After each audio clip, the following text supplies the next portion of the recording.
No, it's not running away. I was about to say, like, taking over bakeries to corner the market on baguettes. It's running against the wind. No, bakeries Running on are a empty. good plan.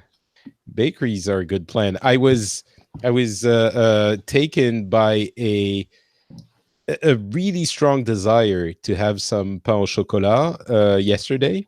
Mm-hmm. And in case you don't know, it's a delicious pastry from France. With chocolate. And yes, how did you guess? And sadly, I live in Finland and in the middle of the countryside, and my wife is away with the car. So I couldn't, there was literally no way. Well, maybe there was a way, but by the time you grow wheat and chocolate bushes and harvest it all and make the bread, your wife would have been back with the car. Exactly. Yeah. So, life as a podcaster is not as easy as it might sound. Oh no, people. Yeah, you ought to realize sometimes you can't even eat your fancy French chocolate bread when you want. Don't call it chocolate bread. Not chocolate. Call it chocolate bread. Chocolate chip bread. No, it's not. This is offensive to me. Please stop. I Toll didn't House try bread. to say pain au chocolat and have you criticize my pronunciation. Well, I mean, or we could call it Sure. chocolate pain. Chocolate pain. Tasty, fresh out of the oven. Yeah. Chocolate pain. What do you want right now? I want some chocolate pain. well, chocolate is delicious, but I don't think it's very good for you. So in a way, every chocolate is chocolate pain. Real? Yeah. Chocolate can be good for you. You just can't eat the stuff with sugar. in it. Certain chocolate is, yes. Right. It's sort of I like guess very coffee, dark where chocolate. in very small doses, it I eat has chocolate some medicinally. good qualities. Take But- two of these Honestly- crackles and call me in the morning. Honestly, the people who eat chocolate in small quantities are monsters. So I don't, Wrong with them. yeah, there is something severely wrong. So Because they should be eating more chocolate? Mm-hmm. well, Oh. yes, Yeah. clearly. I mean, I feel like you'd be really quite upset with me. Sarah, you're I think you should stop because you're getting dangerously close to getting taken off the list of French French friendly. The chocolate pain crew. So wait, can you have mole? Mole is, well, God, mole is. What's I don't know. mole? I don't know if you guys like mole. I do. I don't. Good. I don't know what it is, but it sounds disgusting. It's a Mexican sauce Yeah. that has chocolate It's not- undertones. Yeah. It has chocolate in it. Yeah, but like a sauce for. Oh, sorry, we have to do a show. For meat. Yeah. Yeah. Mm. Yeah, no, that yeah, can be we interesting. should start the show. Patrick, would you read line 3 today? For us? I would be happy to. Okay. We will do it in 15 seconds. Oh, Are you? I know you're ready because you were born. It's a 10, 9, it's a 8, natal condition. All right. 5, 5. 4, 3, 2. Thanks to everyone who supports Daily Tech News Show directly. To find out more, head to dailytechnewsshow.com/support. This is the Daily Tech News for Tuesday, November 6, 2018 in Los Angeles. I'm Tom Merritt. And from Studio Feline, I'm Sarah Lane. And from the Finnish countryside, I'm Patrick Beja. And from the LA County countryside, I'm the producer, Roger J. Yes. If you need a break from hearing obnoxious Americans talking about voting, we have a Frenchman on the show today. So can I be an obnoxious Frenchman talking about voting? There's no need to be redundant. Oh, I got that one. I'm just kidding. We have a lot of good tech news today, so let's start with a few tech things you should know. Xiaomi is selling a pair of wireless earbuds called Air Dots for 199 won, or about 28 US dollars. They come with a charging case and support Bluetooth 5.0. You can also reserve the buds for purchase in China starting today. That's a cheap pair of earbuds. I'm guessing they would be more expensive here, though.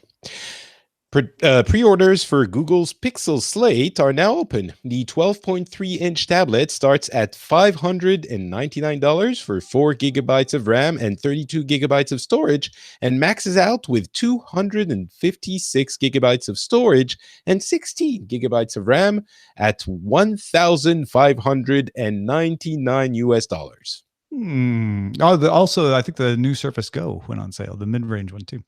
Speaking of Microsoft internally announced the departure by year-end of corporate vice president of Cortana, Javier Soltero, sources telling ZDNet that. And back in 2014, Microsoft acquired Soltero's startup Accompli. Soltero was head of strategy on Outlook Mobile before he became head of Cortana just earlier this year in March 2018. I liked Accompli. That was a good email app. You know, at the point that I was using it. Maybe he'll get back to making something like that. Yeah. Just free. Let's talk a little bit more about Apple. Patrick? Vishesh Rashingani put up a post on Seeking Alpha titled, "Apple is transitioning from product company to service giant." He cites the fact that services accounted for 16% of revenue last quarter and is growing, and the decision by Apple to stop reporting unit sales and average selling prices for iPhones, Macs, and other products. If it were a standalone company, Apple services would be almost as large as Facebook by revenue. He writes that Cook is moving Apple from an ultimate product company to an efficient services provider. I definitely have been pushing this idea that Apple is emphasizing services more and more.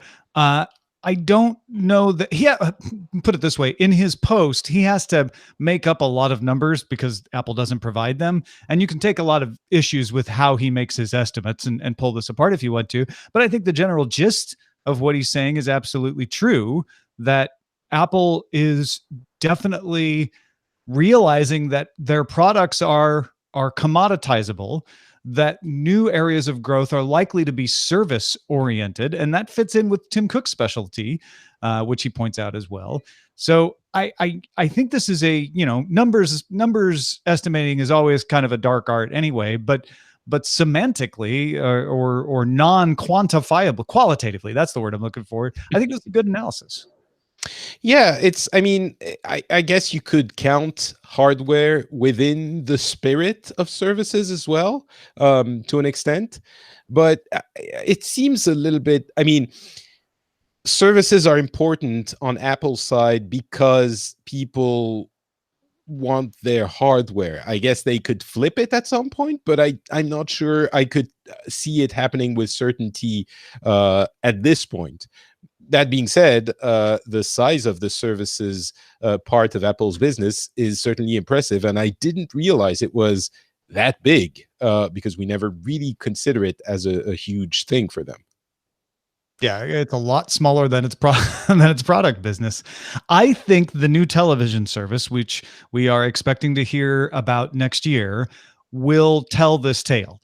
If it is the kind of thing where you have to buy a product to get it, or if it's the kind of thing where they'll charge you if you're not an Apple product user, but you'll either get it as a discount or get it free if you are, I think that kind of tells where they are on the spectrum. And I would expect them to really push the service as a reason to get the product. And that tells me services is their growth opportunity.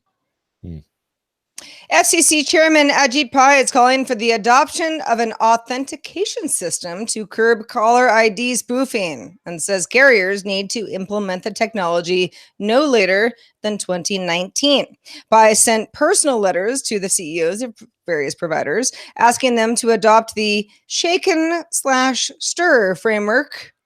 That is really what it's called, which would validate calls before they hit recipients. Earlier this year, the FCC fined a Miami resident responsible for over 96 million robocalls for $120 million, the biggest fine the FCC has ever imposed. So how much of this do you think is being motivated by Ajit Pai himself being annoyed with robocalls? Well, I'm with him. I think Ajit Pai and I don't agree on everything, but when it comes to robocalls, I think we're in accordance. Yeah.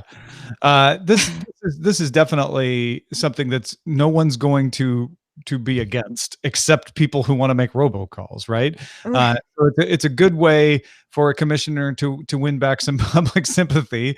But I also think he honestly is pushing this because he wants it to stop. He's got a little bravado behind it, and that's fine. Sometimes you probably need that in order to get the telecoms to get in line. You could possibly argue too that having just given the telecoms pretty much everything they want regarding net neutrality, he might be calling in some chips here to say, now you got to help me with this. I mean, I don't know about the two of you, and Patrick, I'm sure it's different because you're outside of the US, but I would say I get maybe 6 phone calls a day from robo numbers that are spoofing my hometown's area code, and I'm hip to the game now, but it's pretty disruptive. And yeah, I mean, I don't know, what do you do at this point? In Europe, I never get robocalls in Finland. I never get robocalls in France. And I think maybe there is a technical system that allows it to be controlled, but I wouldn't be surprised if it was just legislated out of existence. We do get, customer support calls that you don't really want sometimes, but robocalls, I think, are pretty much non-existent. So there are ways of dealing with this, certainly. Maybe the technical system that the FCC wants to be implemented is that, but definitely here we don't have them. So it is possible. Researchers at Radboud University have developed a way to decrypt data on popular solid-state drives without having the password. They're not breaking the encryption, though. The method works on several models of Crucial and Samsung SSDs. The researchers, in most of the cases, physically connected to the debugging interface. So obviously you have to have physical access for a certain amount of time to be able to do this. This isn't something you're going to do real quickly in the coffee shop while someone goes to the bathroom. But they were able to modify password verification when they had that access so that any password would be accepted. They basically got in through the firmware and said, just accept anything. And then that allowed decryption to happen. In a few models, the recovered encryption keys were got by using a wear leveling exploit. They told the drive to put the key in a different place. And then before data was overwritten on where the old key was, they were able to go in and sneak in there and grab it. Of note is that Microsoft's BitLocker drive encryption by default lets hardware handle encryption. So if you thought you had been encrypting these drives with BitLocker, you would be vulnerable to this because BitLocker wasn't providing the encryption. Crucial has rolled out updates for all its drives. Samsung has rolled out updates for all but its Evo drives. If you have an Evo Samsung drives, they recommend using software encryption, not relying on the hardware encryption. The researchers say you should use software encryption anyway, and they recommend the open source platform VeraCrypt to protect drives. I wonder how much of these exploits we hear about all the time, the intelligence services already know about. They show up here and there through security researchers, and some of them are quite powerful. Often they require physical access to the device. But this is just a personal thing, but I really wonder if they have a giant list, at the CIA or NSA or whatever, and once it's discovered, they put a little check mark of a certain kind when they're like, okay, maybe this one is not going to work anymore, or it's. I mean, I look at this and I immediately want to point out to people, this is researchers discovering the vulnerability, not a vulnerability in the wild. I think in our heads, we kind of mix them up between the two and think things are worse than they are. This is good news. This is not hackers exploiting it. This is hackers stopping it. This is folks figuring it out before it's in the wild. So I always like to emphasize that. But yeah, Patrick brings up a good point. If you work for a clandestine agency, find us on Signal and let us know whether you knew about this. Russian Prime Minister Dmitry Medvedev signed a decree requiring all users of messaging apps to be identifiable. When the rule takes effect in 6 months, the operator of a messaging service will need to verify registration data through a user's mobile operator. The mobile operator then has 20 minutes to respond and record data. Now, also, I meant to write this in here for you, Patrick, and I apologize. Tencent is increasing its checks on gaming age verification by using a police database, and I know you've been following that story. Yeah, the two are somewhat different. In the case of Tencent, it's in China, and they are doing this supposedly to curb gaming addiction and make sure that younger people are identified as such and have to comply with the limits that the government has set in place regarding gaming time and spending ability. And gaming time can be quite stringent, something like half an hour or an hour, depending on your age. It's a little bit different, but in both cases, I guess it's governments trying to make sure they control what people do with their apps. Maybe in the case of Russia, it's really about surveillance more than anything else. It might be that in China, it's a backdoor into surveillance as well. And it is becoming common in many countries. I mean, China particularly you hear about, but there are other countries that are starting to put real name policies into place, or at least pushing for real name policies. Turkey is one of those. So it's a trend that I think in the past I've always dismissed as, well, that's the kind of thing China does. But Russia now doing it more often, trending that way as well. Other countries starting to trend. It's starting to be the kind of thing that looks like what people warn about when they say the internet might split in two or even more than two based on the policies of various governments walling themselves off and changing how it works. I mean, at this stage, it's not quite there yet. It's not splitting it into, well, unless you consider the Great Firewall as a split into, which is a valid way of putting it. But these requirements are more about controlling use rather than creating a different shard of the internet. Yeah. But still, yeah, it's specific implementations that are required locally when you think of the internet as something that is the same for everyone. AMD announced that processors in its 7nm Zen 2 architecture will launch in 2019. AMD promises twice the performance over the previous Zen design. The company's cores are expected to arrive in all of AMD's family of chips, including Ryzen, Threadripper, and EPYC. The EPYC 7nm chip is codenamed Rome, now sampling Amazon Web Services, and also announced it's offering EPYC CPUs in Elastic Compute Cloud at a 10% pricing advantage. AMD said the 7nm plus Zen 3 should arrive in 2020. If you're keeping score, AMD also announced that Radeon Instinct MI60 CPU for data centers with up to 7.4 teraflops of 64-bit floating point peak performance built on a 7nm process and debuting later this year is also in the works. It's the first PCIe 4.0 GPU on the market. Yeah, so it might be easy to overinterpret this as AMD announces 7nm CPUs and GPUs, while Intel is delaying 10nm till next year. It's not quite as bad as it sounds for Intel, but the performance of these Zen 2 cores looks competitive with Intel. There's 256-bit native now. You don't have to multiply 128 by 2. These are now neck and neck with Intel, while AMD also gets to crow about the fact that they're on the 7nm platform, while Intel is still delaying the 10nm platform, which makes it look good in the press. So in reality, and in the imaginary world of PR, AMD pulling even with Intel and starting to look like in slow motion they might be ready to pass them if Intel doesn't do something.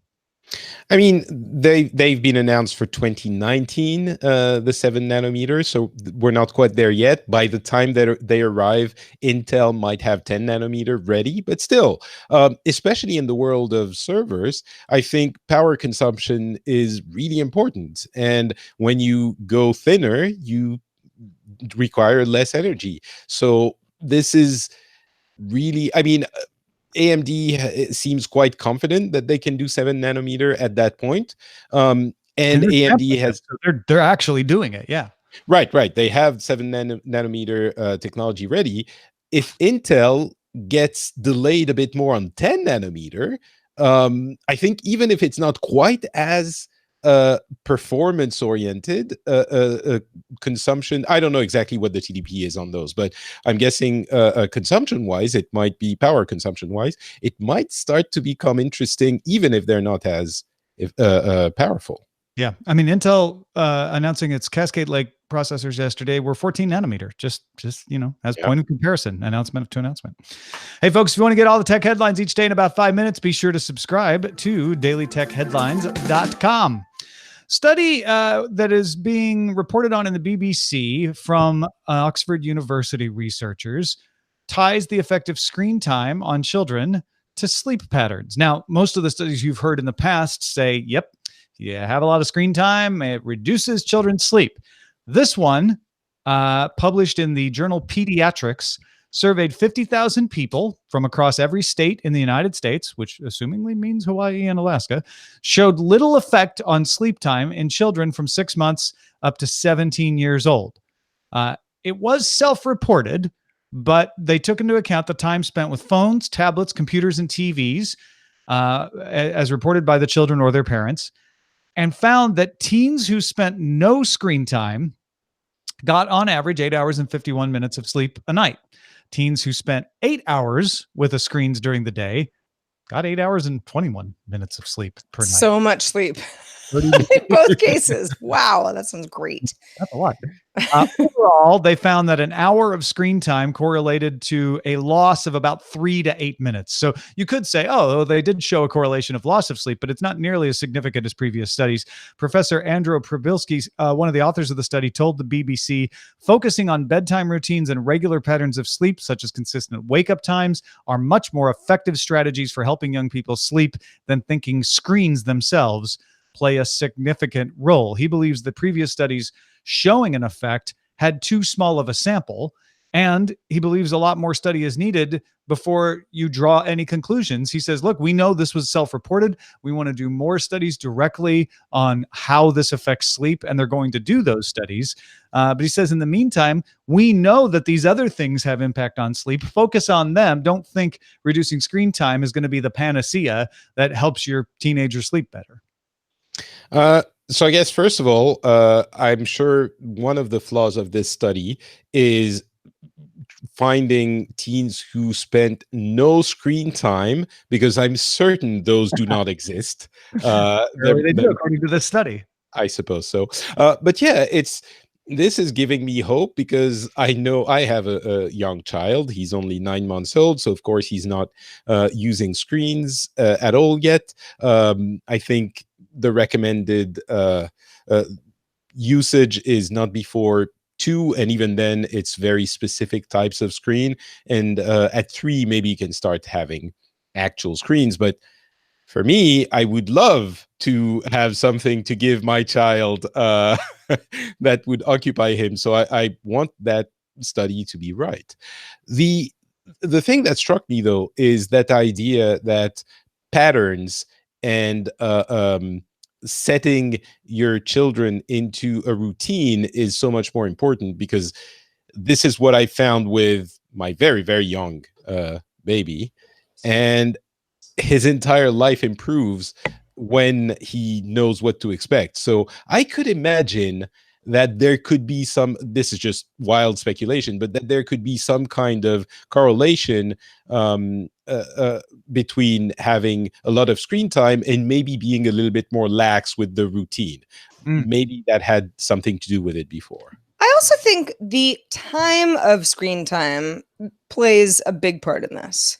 I'm not a teenager, but as an adult, I know that if I go to bed at 9 p.m., with my phone, I'm kind of tired anyway. Maybe I, have some things to catch up on.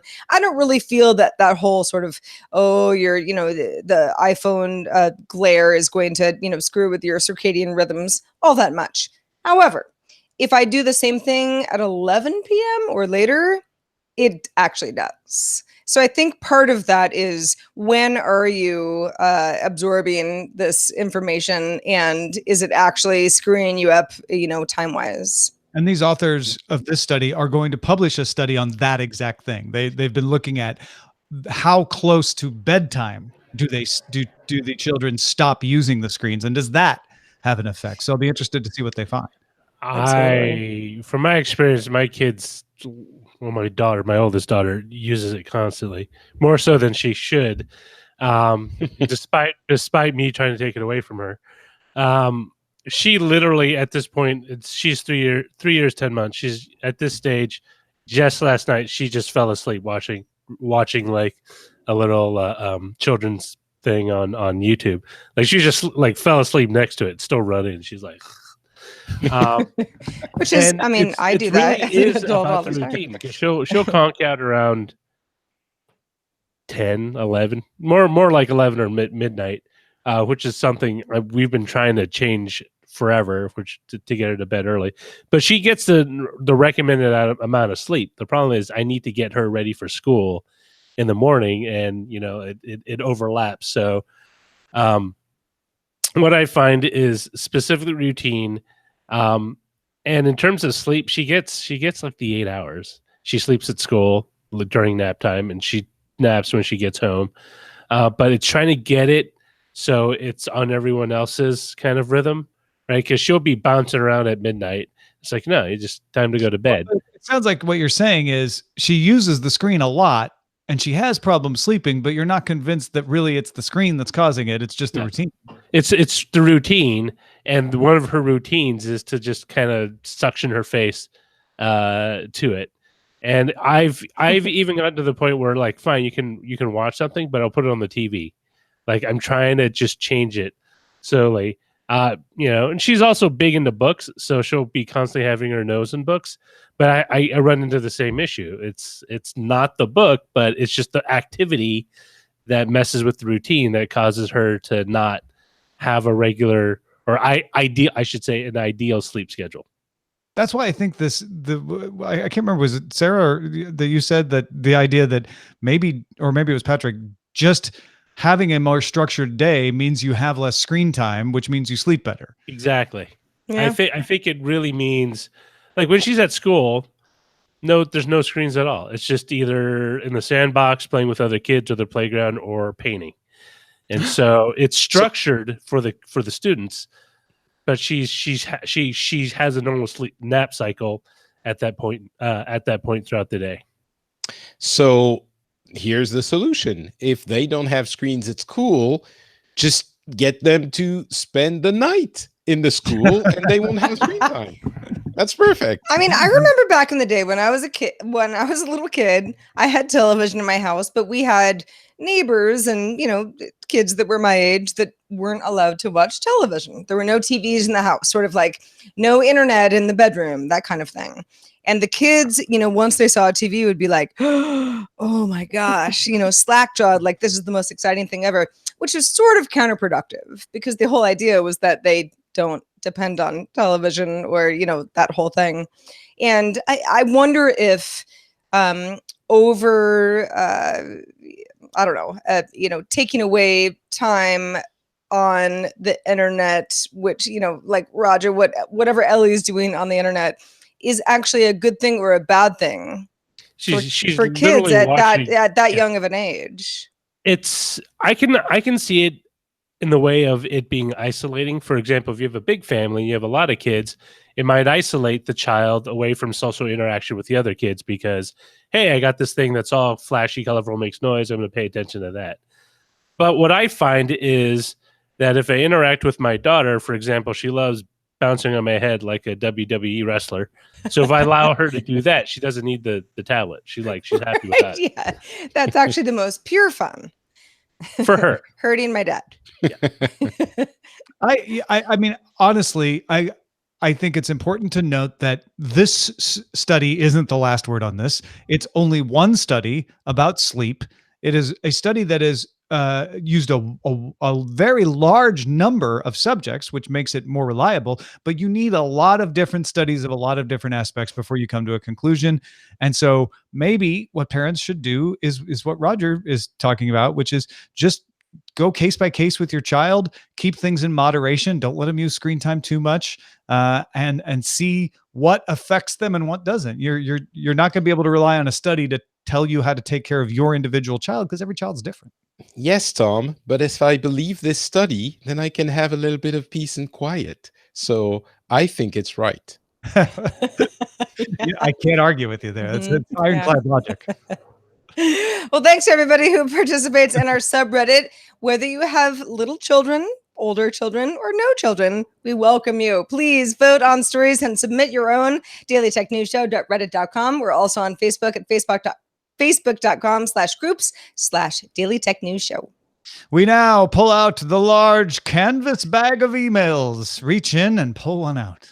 Okay, this one comes from Brian. Brian says the backlash to Diablo Immortal was perhaps a little more about how and when they announced it than what was announced actually. Blizzard is working on a proper sequel to Diablo 3 for PCs and for consoles. There's no current effort to transition Diablo to a mobile-only series, but making the announcement at BlizzCon gave the impression that this is a new direction for the series. That's every indication that Immortal is largely intended to be a foothold in the Chinese mobile gaming market that's partnering with a Chinese company like NetEase, required for foreign companies to release games in China. So the initial reaction to Diablo Immortal at BlizzCon was from an audience being told to be excited about a game that isn't even necessarily for them in the first place.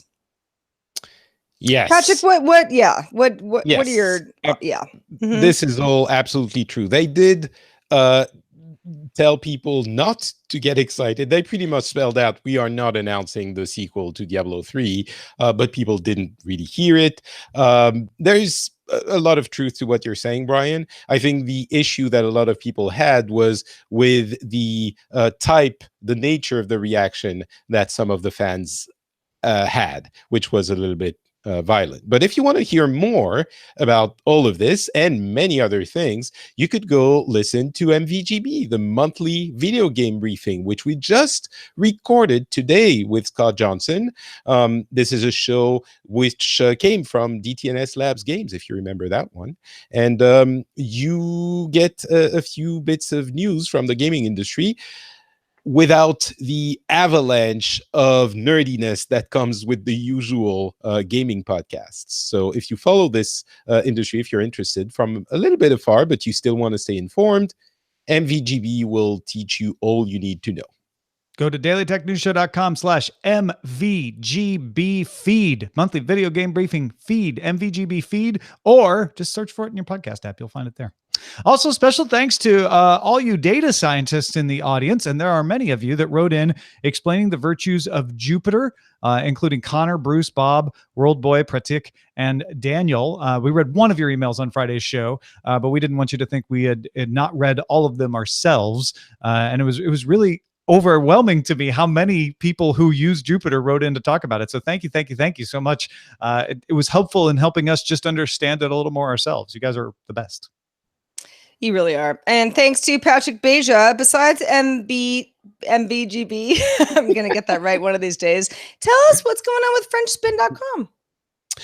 Well, if you are a really enthusiast gamer and you want to know more about gaming as a whole with a little bit more depth, you could go check out Pixels, for example, which is my gaming show. And if you like world news from different points of view, then check out the Phileas Club. Both are available at FrenchSpin.com, as you said. Folks, it is our goal every month to get one more patron than last month. And last month we failed to meet that goal. So don't let it happen again. If you're in the audience and you can afford $1 a month and you think the show is worth at least $1, if not more, head on over to patreon.com/DTNS and join, become a member, and you get a weekly audio column from me about how I pick my stories. You'll have a column, written column this week from Roger Chang. You'll get all kinds of cool stuff, including business cards to show you're a producer of the show at certain levels. Go take a look at all the cool things you get. And brand new thing is you have Patron Flair available on the DTNS subreddit now. It's all available at patreon.com/DTNS. We also love your feedback. It helps us make a great show every day. Thanks in advance. Our email address is feedback@dailytechnewsshow.com. We're also live Monday through Friday at 4:30 p.m. Eastern, 21:30 UTC. Find out more at dailytechnewsshow.com/live. Back tomorrow with the aforementioned Scott Johnson. Talk to you then. Bye.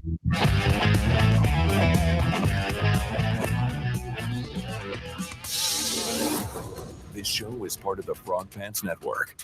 Get more at frogpants.com. Diamond Club hopes you have enjoyed this program.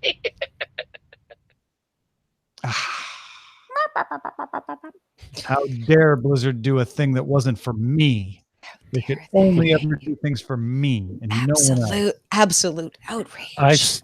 I was really hoping for that StarCraft Ghost game that never came out. I was like, man, I really wanted that game. It didn't happen. And then I lost my faith in Blizzard. How old is that story? 15 years at this 20 point. years. Yeah. About the thing for MVGB, I'm not available tomorrow. I'll try to take a look at it on Thursday. You mean the promo? Yeah.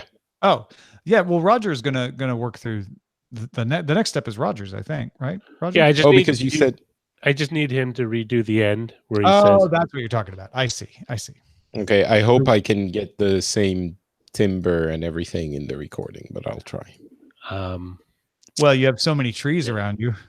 and then I'll just basically cut out some chunks and insert comments from the show. I'm trying to keep it under 30.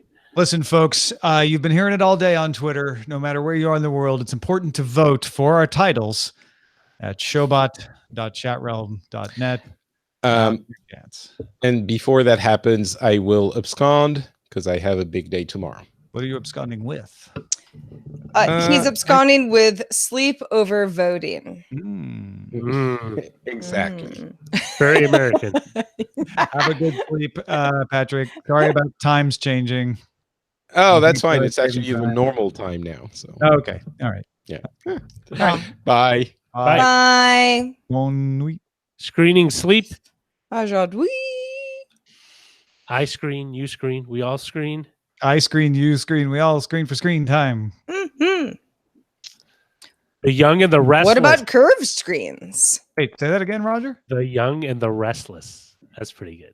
Oh, No? I thought it was a take on it, but it's really just the title. It still kind of works, though, doesn't it? Yes. I think it And does. the Restful. That's a, Yeah. that's a Okay, we could do that one. Yeah. All right, we'll do that one. Done. Dun, dun, dun, dun, dun. Dun dun dun.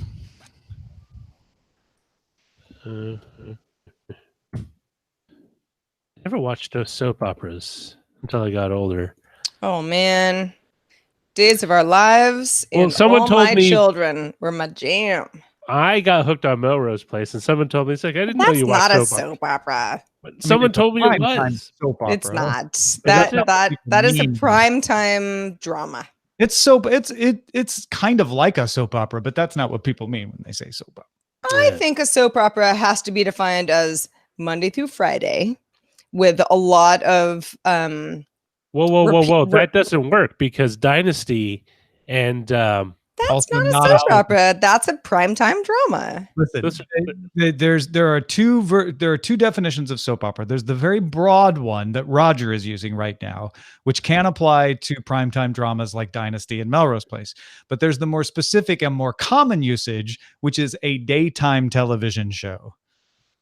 And that's what Sarah's using. Yeah. Wikipedia calls it American primetime television soap opera that aired on CBS from April 2nd. Well, 1980. that's That's a very making soap broad- opera a whole different thing. A soap opera is Is an ongoing drama serial on television or radio. it happens featuring between lives- 11 and 4 p.m. featuring the lives of many characters and their emotional relationships. Fine. But that is Days of Our Lives, All My Children, The Young and the Restless. World. What's another You one? forgot Guiding Light. Guiding Light. That was a Oh, CBS one. No one ever watched that. And General Hospital, Another World. General Hospital, Another World. What was the Ooh, one Another with the World was good. witches? Remember, there was like a supernatural one, like in the Are- late 90s. No, Are I you talking about? Are you talking about Charmed? No, not Charmed, but it was a soap opera, daytime soap opera, but it had kind of a witch supernatural element to it. You might have been thinking about when Marlena was possessed by the demon, but that was Days of Our Lives. witch soap opera. She wasn't a witch though. She was possessed. It was a dark time in Day's history. Passions, an American television soap opera that originally aired. Passions was sort of new. Passions was like 1999 to 2007. It was an attempt to like grab the younger audience. Didn't really work out that well. It lasted for 7 years. The more common usage of soap opera is to mean the daytime television soap opera. Yeah. And also, I mean, I don't know about anyone else's mother. Sorry, Mom. But my mom worked, so she was never home, from 12 to 1 when all my children was on. But through the magic of VCRs, she would record it.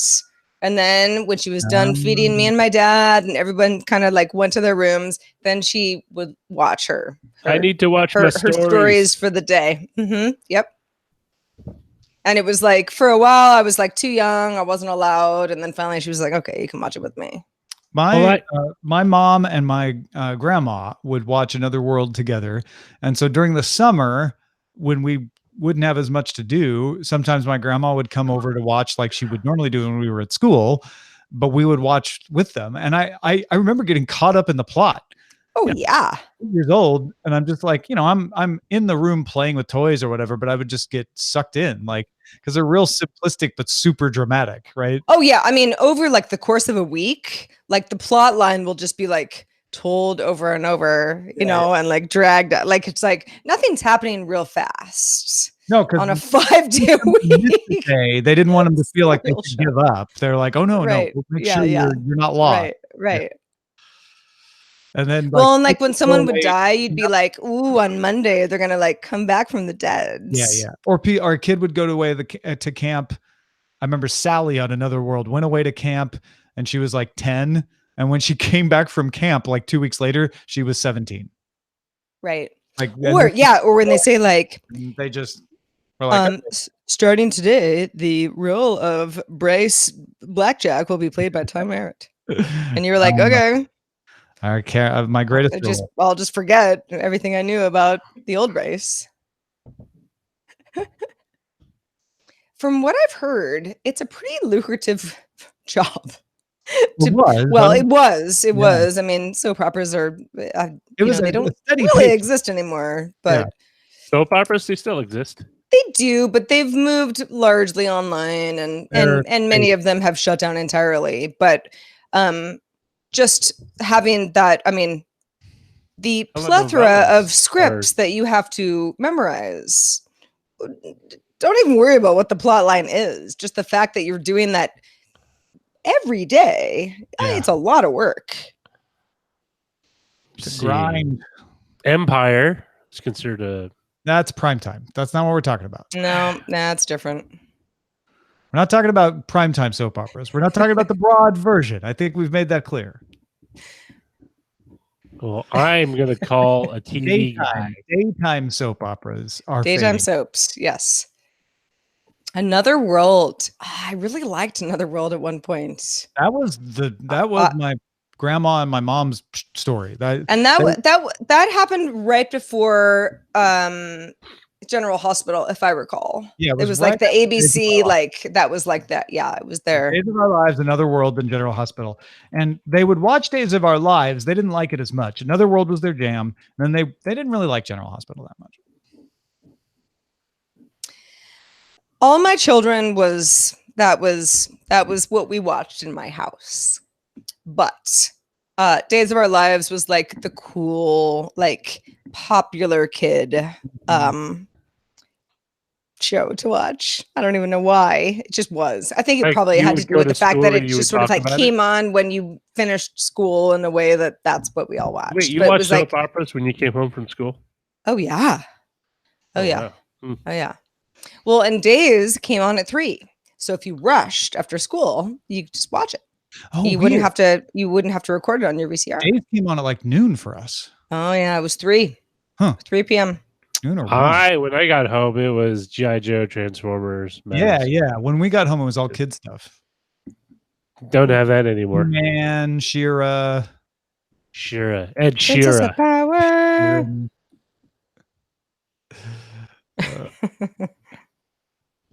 The cartoon better be good. That's all I know. Man. My mom she loves to tell the story that she was watching All My Children for a long time, and again, she never really watched it during the day because she worked, but she would record it and watch it later. And as the years went on, and I kind of lost interest and was doing my stuff, she was always sort of like, I don't really want to watch my stories anymore, but I do. It's like I just want to have a great reason not to do this anymore. You know what happens? The O.J. Simpson trial. Oh. Because then everything 24/7 on CNN was just like, it was like, it was a soap opera, and it was real time stuff that she was like, I don't even want to watch All My Children anymore. That's the stupidest thing ever. And she never looked back. Name 2 other individuals involved with the O.J. Simpson trial outside of O.J. Simpson. Nicole Brown Simpson. That would be a very obvious one. Huh? Cato Kalin? Yeah. So the reason I'm asking is because that was such a seminal moment. But I remember was it Marsha Clark? Mm-hmm. Marsha Clark. I remember Judge Ito. Right. Yes. Cato, Kalin. Mm-hmm. And I know his name and can't get it out of my mouth, but the glove does not fit. You must have quit. Johnny Cochran. Mm-hmm.